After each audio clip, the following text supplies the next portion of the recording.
Namaskar and welcome to Kunli Consult. Today's short video would be more helpful to astrologers or people who are studying astrology. And it tries to refer to, or basically, I give my interpretation on two questions on which sometimes some of the astrologers debate upon or do not have an idea why we do what we do.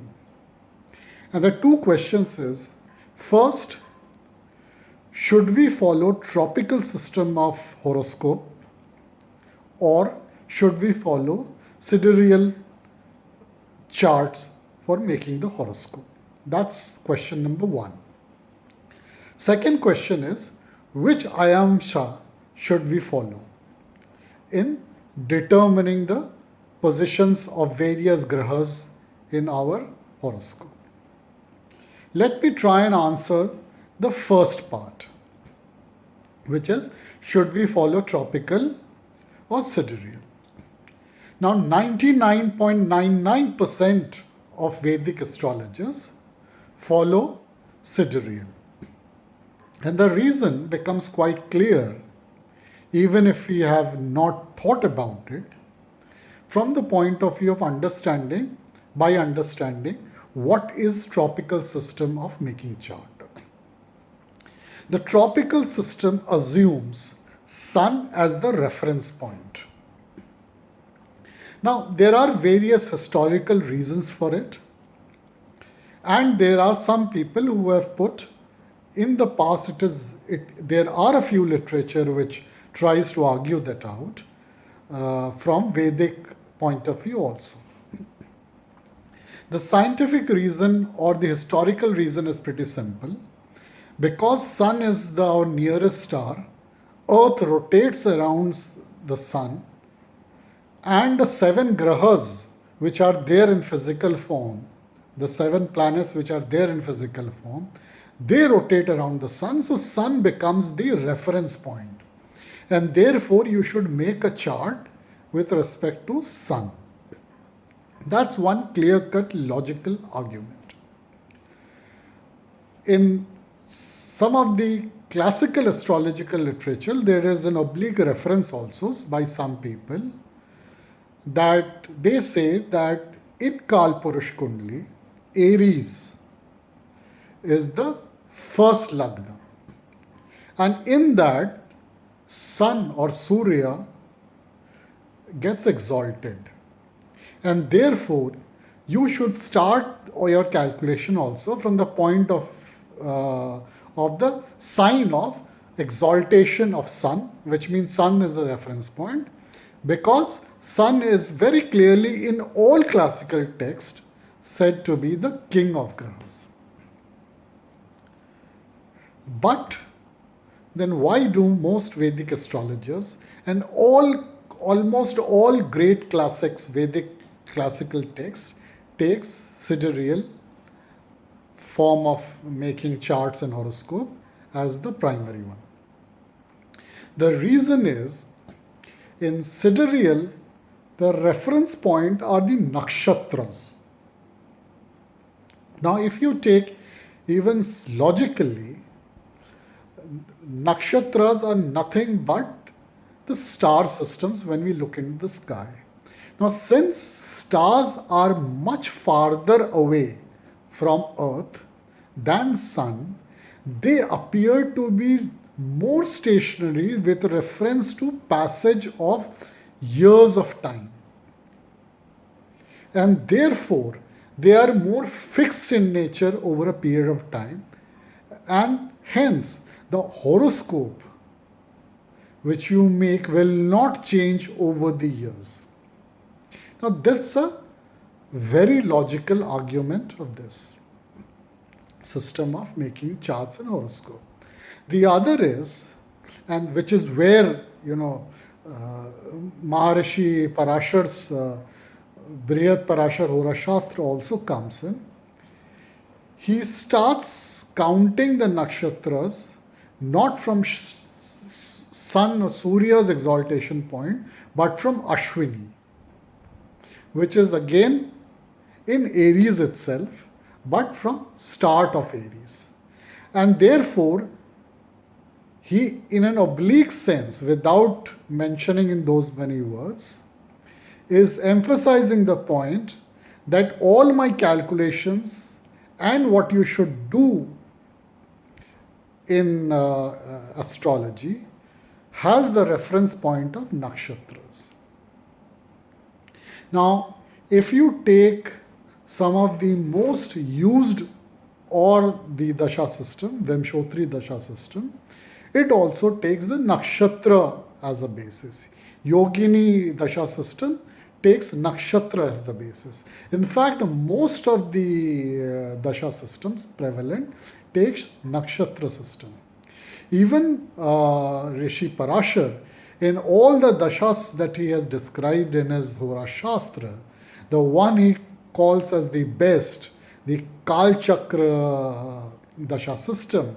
There is one of my video on Kal Chakra dasha system. If you have not seen it, I would request you to kindly go back and see that video. In Kal Chakra dasha system also, the reference point is nakshatra. So therefore, because it is nakshatra based, which means the star systems as a reference point, therefore normally one takes, and I do take, the sidereal form of calculation and not the tropical one. Coming to a more controversial topic, which is which ayanamsha one should take. Now let's first understand the basic concept of ayanamsha, which is not there in Brihat Parashar Hora Shastra, or for that matter in any of the classics, because when you read the various granthas, it says that astrology is a part of three parts. Three granthas or three set of granthas. First one is the astronomy, second are the calculations, and third, from which is the astrology, comes after you understand these two, and nobody does those two.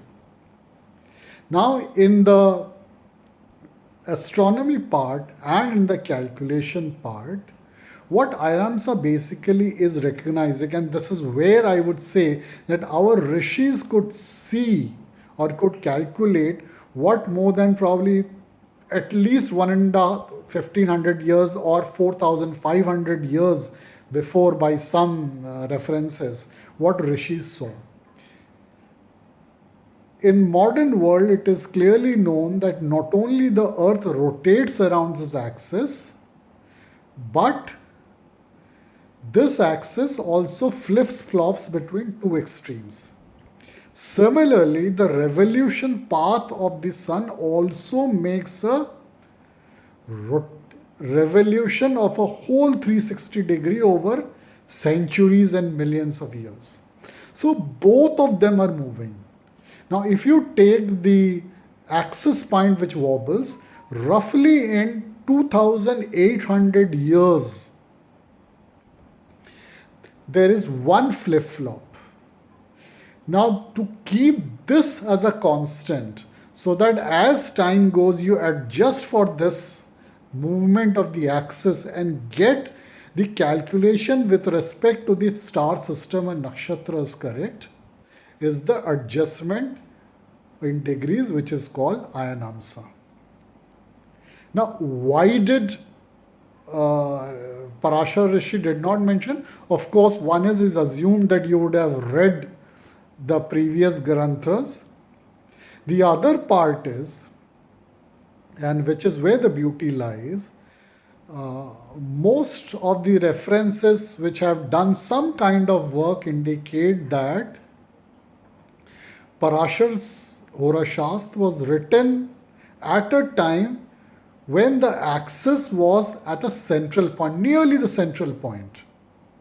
Which means at that point in time when Rishi Parashar probably wrote it, there was no difference or no need to calculate different Ayanamsas because the axes coincided. Now, why there are so many Ayanamsas therefore after it? Simply because using the various Vedic Granthas, people have tried to calculate the shift in seeing these nakshatras and therefore adjusting the planets according to it. In fact, one of the most legendary living astrologers of our times, Professor K.N. Rao Saabji, he has done so many calculations, and in fact in J. Hora Shastra you'll find K.N. Rao's Ayanamsa also there. But he himself in later on interviews, and many other astrologers like P.V. Narasimha Rao ji, V.P. Goel ji, P.V. Narasimha Rao ji have also done some other different calculation for Ayanamsas. All of them at some point in time later have said and agreed that their calculation fails at some of the prediction level. And the one which works the most and therefore people follow it, now more or less it is established, is the Lahiri Ayanamsa. Now there are two questions in that, two parts in that. One is, there is something called a traditional Lahiri Ayanamsa, which is the traditional way in which Ayanamsa is calculated as per Lahiri system. And there is the second one which takes the basic concept of Lahiri Ayanamsa but adjusts it to the central point of where it should be, which is the Aries Lagna's central point. And that is also listed as true Lahiri Ayanamsa in J. Hora software. So, there are people who use traditional Lahiri Ayanamsa and there are some who use the other one, which is called as true Lahiri Ayanamsa. Now, if you calculate by these two, charts almost are same unless there's some planet in absolute borderline, and that must be a rare case when that happens. But otherwise, you get the same chart, so there's not much difference in it. But in some of the dashas, the variation in the timing of the prediction occurs. Now again, in the dasha system, which 99% of the astrologers use, the Vimshotri dasha, there is hardly any gap of few days or at max, a couple of weeks if there is a big variation in somebody's particular chart. So really it does not make that much of a difference.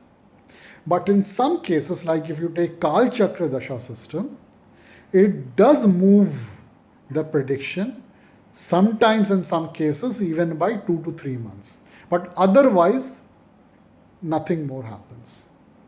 And as far as my case goes, I take the true Lahiri Ayanamsa in all my calculations and all my predictions, simply because as of now I have got the best results in terms of timing of prediction with that, and sometimes or most of the time using Kal Chakra Dasha, using true Lahiri Ayanamsa, I get it accurate to even 1 day or 2 days.